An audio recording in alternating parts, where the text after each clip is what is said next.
Good morning to all of you. पिछले video में हम लोग कंटिन्यूस रैंडम वेरिएबल पर बात किए थे, उसमें हम लोग कुछ एग्जांपल किए थे। आज के वीडियो में जो है हम बाइनोमियल डिस्ट्रीब्यूशन का मीन वेरिएंस स्टैंडर्ड डिविएशन, साथ ही साथ एक नया टॉपिक पॉइजन डिस्ट्रीब्यूशन, उसका भी मीन वेरिएंस स्टैंडर्ड डिवीजन तथा कुछ एग्जांपल पर स्टडी करेंगे। तो मेरा आज का पहला टॉपिक है mean variance standard deviation and mode of binomial distribution. ठीक है ना।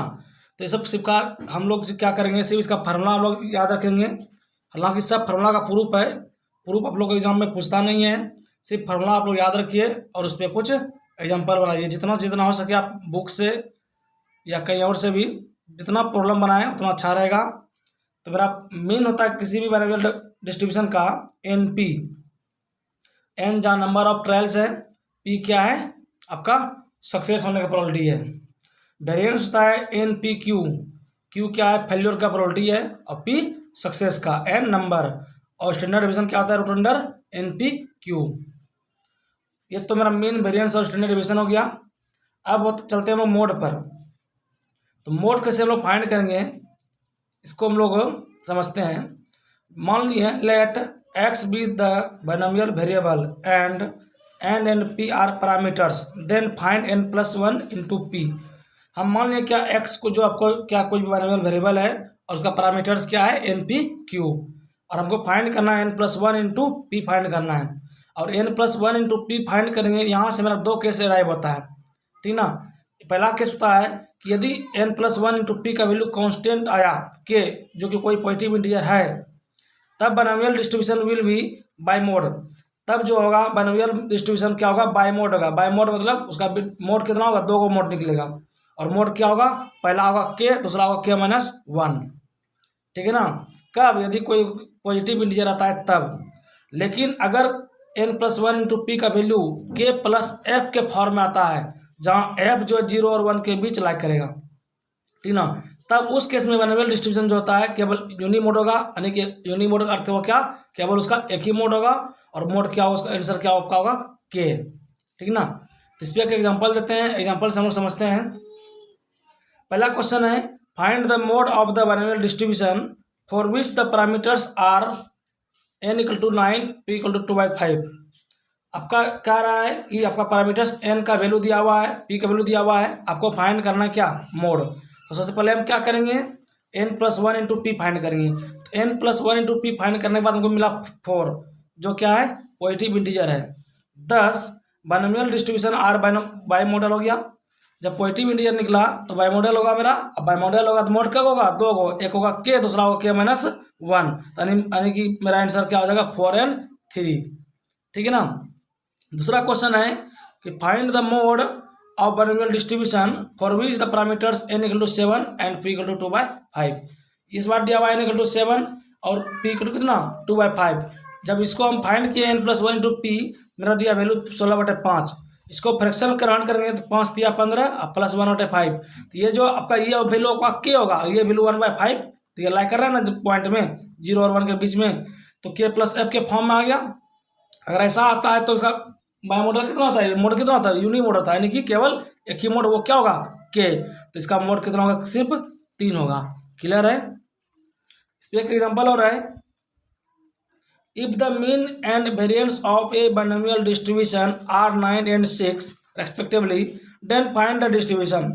किसी भी बाइनोमियल डिस्ट्रीब्यूशन का आपका मीन और वेरिएंस दिया हुआ है 9 और 6, तो कह रहा है डिस्ट्रीब्यूशन फाइंड करना है। डिस्ट्रीब्यूशन का अर्थ का मतलब क्या हुआ कि आपका एन पी और क्यू फाइंड करना है। ठीक ना। चाहे यहाँ पर अब यहाँ पैरामीटर्स भी दे सकता था, तो पैरामीटर्स और डिस्ट्रीब्यूशन दोनों क्या होगा यहाँ पर सेम हो जाएगा।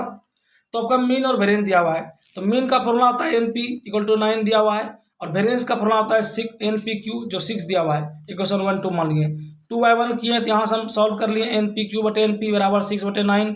तो क्यू का वैल्यू मिला कितना 2/3। जब क्यू मिला 2/3 तो पी कितना होगा 1 माइनस क्यू बराबर कितना 1/2/3 है। इसको सॉल्व करने के बाद 1/3। तो हमको यहाँ क्यू मिल गया और ये पी मिल गया। अब किसी एक ही क्वेश्चन चलते हैं, परामर्श चल रहे हैं, यहाँ से हम एन फाइंड कर लिए पी को मान करके। यानी कि पैरामीटर्स में निकल गया कितना, n का वैल्यू 27, p का वैल्यू 1/3 और q का वैल्यू 2/3। ये मेरा डिस्ट्रीब्यूशन हो गया, ठीक है ना।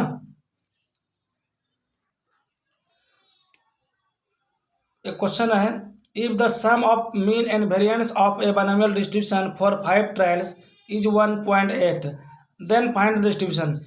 ठीक है, ये क्वेश्चन कर लीजिएगा। इसमें आपका मीन और वेरिएंस का सम दिया हुआ है 5 ट्रायल्स में और उसका डिस्ट्रीब्यूशन फाइंड करना है।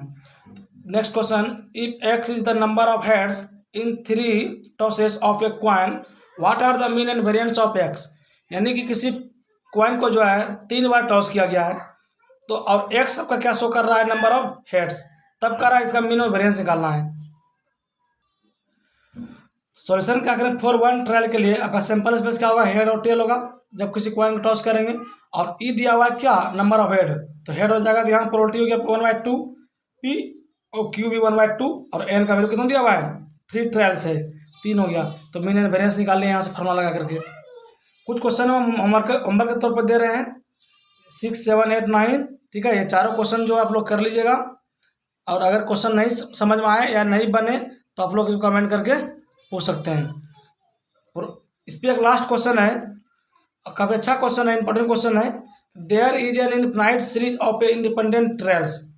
यानी क्या कर रहा है कि कोई जो ट्रेल्स है उसकी संख्या क्या है, इनफिनाइट सीरीज है, यानी कि एन का वैल्यू काफ़ी लार्ज है, उसको हम काउंट नहीं कर सकते, इनफिनाइट मतलब इसको काउंट नहीं कर सकते हैं।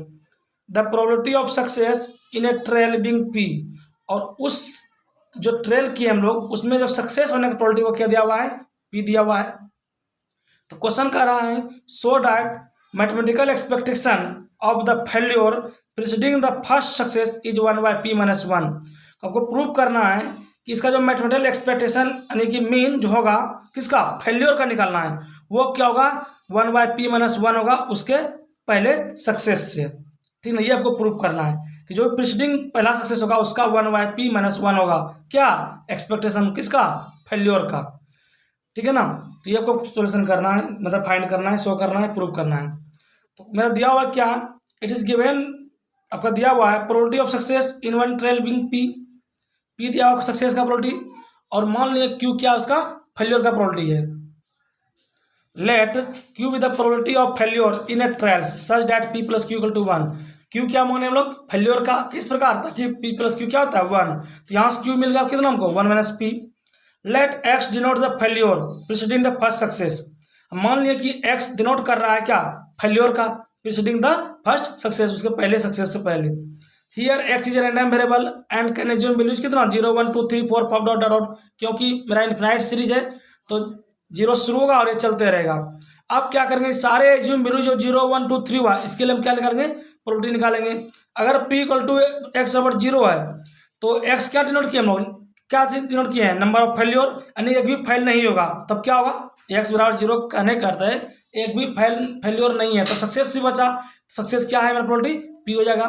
x/1 शो करेगा कि एक फेल होना चाहिए, एक क्या होना चाहिए, फेल्योर होगा, तो फेल्योर हो गया किसका, क्योंकि 2 क्वाइन या तो हेड या टेल आता है, तो अगर फेल्योर अगर क्यू है तो बचा क्या कहा, सक्सेस p बचा, तो क्यू p हो जाएगा। और x/2 क्या शो करेगा कि आपका जो 2 फेल्योर होना चाहिए, q और q 2 फेल्योर हुआ, बचा है वो क्या आपका सक्सेस, तो q² p हो जाएगा। उसी तरह 3 के लिए क्या होगा, q p हो जाएगा, x/4 के लिए q4 p हो जाएगा, and so on. Now probability distribution of random variable is x/0 के लिए क्या हो गया p, x/1 के लिए qp, 2 के लिए q² p, 3 के लिए q3p, 4 के लिए q4p and dot dot dot, ठीक है। अब हमको क्या फाइंड करना था, एक्सपेक्टेशन यानी कि मीन। तो एक्सपेक्टेशन का फॉर्मूला क्या होता है, 0 × this plus 1 × 2p qp plus this × this plus this × this and so on, सारे को लिख दिए, ठीक है ना। अब यह क्या कर रहे हैं, ये तो 0 हो जाएगा, बचा हुआ qp सब में कॉमन आ रहा है, तो qp अगर कॉमन लेते हैं तो यहाँ बचा क्या, 1 + 2q + 3q² plus 4q plus dot dot so on, qp 1 + 2q कम लिख सकते हैं क्या, -2 × -q प्लस हो जाएगा 2q हो जाएगा, और 3q² को लिख दिया हम लोग -2 × -1 2 × -q², एक फॉर्मूला लिख रहे हैं हम लोग, उसी तरह इसको भी लिख दिए एंड डॉट डॉट डॉट। तो qp ये फार्मूला होता है बाइनोमियल से, एक्सपेक्टेशन के 1 + -q पावर कितना -2 का ये एक्सपेक्टेशन है, ठीक है ना। तो qp 1 + -q पावर -t -2, तो क्यू पी बाय कितना 1 minus Q square, 1 minus Q का होल स्क्वायर, 1 माइनस क्यू क्या होता है, पी होता है, तो Q P by P square हो गया। यहाँ से P cancel, Q by P बचा, तो क्यू को कन्वर्ट कर लिया 1 माइनस पी में, इसको अलग कर लिया, ये आपका प्रूफ हो गया। ठीक ना, तो ये था बाइनोमियल डिस्ट्रीब्यूशन पर हम कुछ क्वेश्चन देखें। अब हमारा एक नया टॉपिक है पॉइजन डिस्ट्रीब्यूशन, उस पर अगर हम जिस स्टडी करेंगे उस पर कुछ एग्जांपल देखेंगे आज के इस वीडियो में। पॉइजन डिस्ट्रीब्यूशन, तो poison distribution is another important probability distribution of a discrete random variable that has many application। Poisson distribution में क्या है, प्रोबेबिलिटी जो डिस्क्रीट रैंडम वेरिएबल है उसका एक काफ़ी इंपॉर्टेंट डिस्ट्रीब्यूशन है जिसका बहुत सारा एप्लीकेशन है। The Poisson distribution is applied to experiments with random and independent occurrences. हम जो है क्या करते हैं, हम लोग पॉइजन डिस्ट्रीब्यूशन का अप्लाई कहाँ करते हैं, किसी भी प्रयोग करने में किसके साथ, रैंडम वेरिएबल और इंडिपेंडेंट अक्रेंस के साथ। तो पॉइजन डिस्ट्रीब्यूशन क्या कहता है कि poison distribution is a particle form of the binomial distribution, यानी कि हम लोग जो पिछले वीडियो में बाइनोमियल डिस्ट्रीब्यूशन पढ़े थे उसी का ये कोई एक पार्टिकुलर फॉर्म होता है क्या, पॉइजन डिस्ट्रीब्यूशन, व्हेन पी और क्यू इज वेरी स्मॉल, जहाँ पी और क्यू यानी कि प्रोबेबिलिटी ऑफ सक्सेस और प्रोबेबिलिटी ऑफ फेल्योर क्या काफ़ी स्मॉल है, बहुत बहुत छोटा है, and n is very very large enough, और एन क्या रहेगा, काफ़ी लार्ज बहुत बड़ा नंबर रहेगा, एंड एम जो मीन होगा equal to n p is finite, और मीन का वैल्यू क्या होना चाहिए, फाइनाइट होना चाहिए। Then probability of a random variable x having value r is defined as, तब जो उस एक्स के लिए जो मेरा प्रोबेबिलिटी होगा वो इस फॉर्मूला से डिफाइंड होगा, p x equal to r equal to e to power minus m into m power r by factorial r, where r equal to 0 1 2 3 dot dot dot, where m is the mean of the distribution. तो ये formula हो गया आपका, हो गया Poisson distribution का probability find करने के लिए। होता है क्या इसमें कि हम लोग बाइनोमियल डिस्ट्रीब्यूशन में एन का जो वैल्यू होता था 25 50 100 लेते थे, लेकिन पॉइजन में क्या होता है, एन का वैल्यू 100 200 500 1000 5000 भी होगा, तो इसको हम इजीली सॉल्व कर सकते हैं इस मेथड से। बाइनोमियल में जो हम लोग वहाँ फॉर्मूला होता था कि एन का वैल्यू अगर जैसे कि मान लिया अगर 100 लेते हैं तो वहाँ 100 का फैक्टोरियल करने में प्रॉब्लम होता था, इसीलिए यहाँ क्या करते हैं, यहाँ कितना भी नंबर रहेगा हाईएस्ट तो वहाँ हम इजीली रूप से हम इसको मीन निकाल करके कन्वर्ट कर सकते हैं इजी वे में, और वहाँ क्या थोड़ा सा डिफिकल्ट होता था एनसीआर का फॉर्मूला लगाने में, इसलिए एक तरह से कहा जाए तो पॉइजन डिस्ट्रीब्यूशन जो है बाइनोमियल डिस्ट्रीब्यूशन से भी अच्छा फॉर्म है, इससे आप दोनों प्रॉब्लम सॉल्व कर सकते हैं, छोटा भी और बड़ा भी। ठीक है, तो अब हम लोग इस फॉर्मूला को याद रखना है और उस पर कुछ एग्जांपल करेंगे, लेकिन इससे पहले हम लोग इसका भी मीन वेरिएंस और स्टैंडर्ड डेविएशन मोड जानते हैं क्या होता है। इसके लिए मीन और वेरिएंस दोनों सेम होता है। पॉइजन डिस्ट्रीब्यूशन के लिए मीन का वैल्यू जो एनपी होगा वही वैल्यू किसका होगा, वेरिएंस का भी वैल्यू एनपी ही होगा, और आपका स्टैंडर्ड डेविएशन क्या होगा आपका, तब रूट अंडर एनपी। ठीक है, और मोड भी सेम होगा, जिसे वहाँ फाइंड करते थे उसे यहाँ भी फाइंड करेंगे। सबसे पहले क्या फाइंड करेंगे, एम यानी कि एनपी, अगर m is a positive integer then it is bimodal, अगर एम का वैल्यू मेरा क्या आया, एनपी का वैल्यू पॉजिटिव इंटीजर आ गया तब वो बाई मॉडल होगा। बाई मॉडल मतलब दो का मोड निकलेगा, पहला मोड होगा एम, दूसरा क्या होगा m-1, और अगर कोई इंटीजर निकला सपोज कि मान लिया के प्लस के की फॉर्म में, जहाँ एफ क्या होगा 0 1 के बीच लाइक करेगा, तब वो क्या होगा, मोड यूनी मॉडल होगा, यानी कि इसका एक ही मोड होगा, और मोड क्या होगा, के होगा। ठीक है, इसमें एक रिकरेंस फार्मूला होता है फॉर पॉइजन डिस्ट्रीब्यूशन, इससे भी प्रॉब्लम सॉल्व करने में मदद मिल सकता है। ठीक ना, तो बाय पॉइजन डिस्ट्रीब्यूशन हम लोग जानते हैं, अभी जस्ट पर है फॉर्मूला यहाँ पर पीछे, पी आर बराबर क्या, e to power minus m into m power r by factorial r. अगर आर प्लस 1 रखेंगे, जहाँ जहाँ आर वहाँ क्या हो जाएगा, आर प्लस 1 हो जाएगा, तो p r plus 1 equal to क्या हो जाएगा, e to power minus m into m power r plus 1 by factorial r plus 1। Equation 2 मान लिए 2/1 किए तो सॉल्व कर लेंगे, यहाँ से मिला हमको पी आर प्लस 1 का value m by r plus 1 into p r. इस फॉर्मूला को भी याद रखिएगा, इस पर एक एग्जाम्पल देते हैं। ठीक है ना, मेरा पहला प्रॉब्लम है, if the variance of the Poisson distribution is 2, किसी भी पॉइजन डिस्ट्रीब्यूशन का वेरिएंस दिया हुआ है 2, तो find the probability for r equal to 1 2 3 4।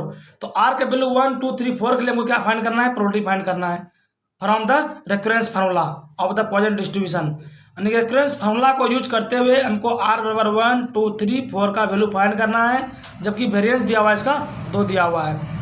Also find p r greater than equal to 4, और साथ ही साथ 4 से बड़ा जितना भी वैल्यू होगा वो भी हमको फाइंड करना है, ठीक ना। तो सबसे पहले वेरिएंस दिया हुआ है m इक्वल टू 2, तो वेरिएंस दिया हुआ है तो मीन भी 2 होगा, मीन निकल यहाँ से निकल गया कितना 2 निकल गया m का वैल्यू, ठीक है ना। एंड पी आर प्लस 1 का फॉर्मूला क्या होता है, m by r plus 1 into p r, ठीक है, रेफरेंस फॉर्मूला से ये फॉर्मूला हो गया। तो हम क्या करते हैं पहले P0 फाइंड कर लेते हैं, ठीक ना। तो P0 फाइंड करेंगे अगर फॉर्मूला से, पॉइजन फॉर्मूला से, तो आपका होगा e⁻ माइनस m हो जाएगा, चूंकि m पावर 0 करेंगे वैल्यू 1 हो जाएगा, तो 1 इंटू दिस करेंगे तो आपका e⁻ माइनस 1, और यहाँ से m का वैल्यू कितना 2, तो e⁻ माइनस 2 का वैल्यू आप कैलकुलेटर से या फिर आप किसी भी साधन से निकाल सकते हैं, वैल्यू आएगा 0.1353, ये P0 का मान निकल गया। क्यों निकाले आगे पता चल जाएगा। अब फार्मूला होता है p r plus 1 by m का वैल्यू कितना रख दिए 2, तो 2 by r plus 1 into p r. अब अगर आर का मान 0 रखते हैं यहाँ पर, चूंकि हमको फाइंड करना किसका 1 पर फाइंड करना है, अगर 0 रखते हैं तो 0 प्लस 1 P1 हो गया, 2 बाय 0 प्लस 1 इंटू P0, देखिए यहाँ 0 आ गया ना, इसीलिए हम P0 वैल्यू पहले फाइंड कर चुके थे, तो P0 वैल्यू फाइंड किए, आई सॉल्व कर लिया, आपका ये वैल्यू आ गया। सिमिलरली अब आर बराबर 1 पुट करेंगे तो आपका P2 मिलेगा, ठीक है, फिर P3 मिलेगा एंड P4 मिल जाएगा। तो ये चारों आर और 1 2 3 4 पर हम लोग वैल्यू फाइंड कर लिए। एक क्वेश्चन और था क्या कि आपका वैल्यू फाइंड करना था r greater than equal to 4 पे, तो r greater than equal to 4 का मतलब हो गया कि 4 से शुरू करेंगे, ये वैल्यू चलते रहेगा, चूंकि एन का वैल्यू हमको पता नहीं है, तो P4 plus P5 plus P6 plus P7 P8 इस तरह एंड सो ऑन। तो क्या करते हैं कि जितना भी एन का वैल्यू होगा अगर उसको हम 1 में से माइनस करते हैं इसके पहले वाले टर्म को, ठीक ना, जो बचेगा वगैरह ये सब वैल्यू होगा, ठीक ना। सपोज हम कर लेते हैं कि मान लीजिए आपके पास 5 टर्म दिया हुआ है, P1 plus P2 plus P3 कहाँ तक प्लस P5 तक, और हम कहेंगे कि आप जो है वैल्यू फाइंड कर लीजिए P0 का, किसका वैल्यू फाइंड कीजिए P0 का। तो P0 का वैल्यू फाइंड हम जानते हैं टोटल प्रोबेबिलिटी कितना होता है 1 होता है टोटल प्रोबेबिलिटी। अगर P0 का वैल्यू फाइंड करना है तो क्या करेंगे 1 में माइनस, इसको इधर टर्म कर लेंगे माइनस, तो क्या बचेगा P0 वैल्यू बचेगा ना। उसी तरह यहाँ किए कि 4 से जो बड़ा जितना भी वैल्यू है, अगर 1 में हम 4 से लेके कहाँ तक, एक 0 से लेके 0 1 2 3 तक अगर माइनस करते हैं तो जो आपका टर्म बचा 4 5 6 7 8 जो भी होगा वो आपका वैल्यू मिल जाएगा। तो 1 इसका वैल्यू यहाँ से हम सबको जोड़ देंगे, वही ये वैल्यू निकलेगा, माइनस करके बाद दिया जाएगा, ये आपका मेरा आंसर हो जाएगा, ठीक है ना। एक क्वेश्चन और है, assume that the probability of an individual कोयला मिनर किल इन माइन एक्सीडेंट, कि कोई मान लिए कि कोई कोयला फैक्ट्री है उसमें कुछ मजदूरों के मरने जो मरता है चाहे एक्सीडेंट के माध्यम से, किसी एक ईयर का प्रोबेबिलिटी दिया हुआ कितना 1/2400, कि जितना भी मतलब सालाना जो है उसमें एक्सीडेंट हुआ, उसमें एक्सीडेंट होने मरने वाले मजदूरों का जो प्रोबेबिलिटी दिया हुआ है 1/2400।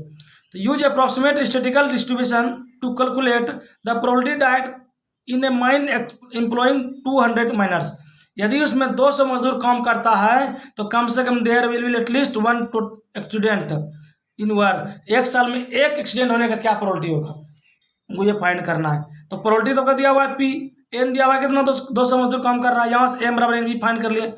प्रोबेबिलिटी निकालना किसका एटलीस्ट कम से कम 1, तो कम से कम 1 मतलब क्या 1 से शुरू होगा, कहाँ तक जाएगा 1 प्लस P2 प्लस P3 कहाँ तक P 200 तक। इसको कर लिए 1 माइनस P0 कर लिए, यहाँ से P0 फॉर्मूला लगा करके सॉल्व कर लिया, आपका वैल्यू निकल गया, ठीक है ना। सारे वैल्यू पुट कर दिए, इसमें जो भी वैल्यू आया आपका मेरा आंसर हो जाएगा। The numbers of arrivals of customers during any day follow Poisson distribution with a mean of 5, ठीक है, कि कोई कस्टमर्स का किसी स्थान पर पहुंचने का जो आपका पर डे दिया हुआ है, यानी किसी भी डे उसका पॉइजन डिस्ट्रीब्यूशन का मीन दिया हुआ है 5।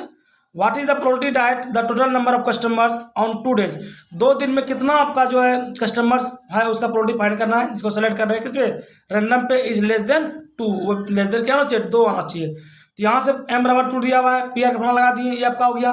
और 2 डे में कर रहा है, इनको निकालना है तो फर्स्ट डे सेकंड डे, और वो क्या होना चाहिए लेस देन 2, तो 0 0 0 1 1 0 डिस्ट्रीब्यूट होगा ऐसे, या तो फर्स्ट डे भी 0 हो गया, फर्स्ट सेकंड डे भी 0 हो गया, इस केस में टोटल 0। और हो सकता है कि पहला दिन 0 दूसरा दिन एक कस्टमर हो, हो सकता है पहला दिन कस्टमर हो दूसरा दिन नहीं हो, तो उस केस में 0। सारे की required probability P0 into P0 plus P0 into P1 plus P1 into P0। Solve कर लीजिए, आपका वैल्यू जो आएगा वह है ना, जो भी वैल्यू आएगा मेरा क्या आंसर आ जाएगा। तो पॉइजन डिस्ट्रीब्यूशन पे भी हम कुछ एग्जांपल दिए हैं, इसको आप लोग सॉल्व कीजिएगा। और यदि जहाँ जो प्रॉब्लम होगा, ठीक है ना, इसको आप लोग कमेंट करके पूछ सकते हैं। तो आज के वीडियो में इतना ही। अगले वीडियो में हम लोग जो है नया टॉपिक कोवेरिएंस और कोरिलेशन शुरू करेंगे। उम्मीद है कि ये वीडियो आप लोग समझ में आ गया होगा। अगर नहीं आया तो आप लोग कमेंट करके पूछ सकते हैं। लेकिन जो भी प्रॉब्लम दे रहे हैं आपको साथ साथ बनाइए, आप लोग रिक्वेस्ट है, क्योंकि जब तक अभी आप पढ़ रहे हैं, अभी पढ़ने के बाद बनाइएगा तो बन जाएगा। बाद में अगर जब छोड़ दीजिएगा तो फिर भूल जाइएगा। अभी हमको पूछ सकते हैं, हम भी इजी वे में उसको बता सकते हैं। तो रिक्वेस्ट है, जितना भी प्रॉब्लम दे रहे हैं आपको, आप खुद से सॉल्व कीजिए। जहाँ दिक्कत है आप किसी भी टाइम आप पूछ सकते हैं। धन्यवाद।